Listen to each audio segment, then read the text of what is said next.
Hello everyone, I'm Jay, and welcome back to English Life. In today's lesson, I'd like to continue with how to pronounce vegetables in English. If you missed last week's video, please go back and practice that one first. You can find a link to that video here. And if you haven't done so yet, please don't forget to smash the notification bell to keep up to date on our latest videos. Now sit back and get ready to practice these vegetables together. Please give it a try.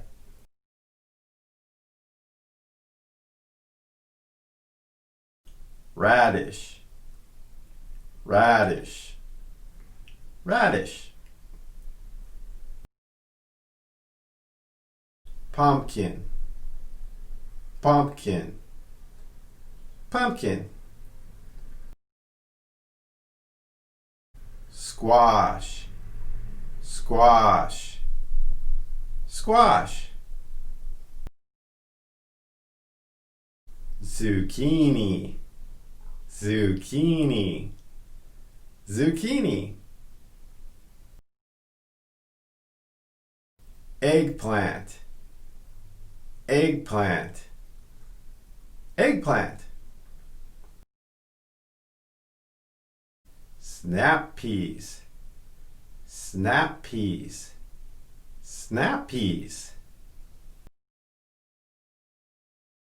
Asparagus, asparagus, asparagus.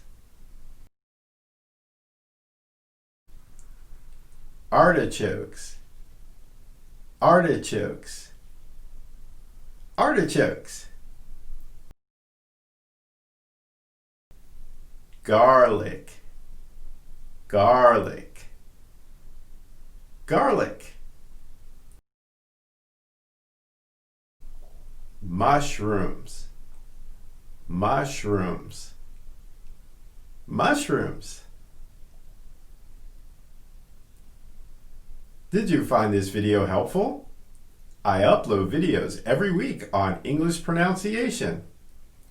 You can find some of our other videos here. Please don't forget to like, share, and subscribe to our channel. Until next time, this is Jay signing off. See you again real soon. Stay safe, everyone. Goodbye.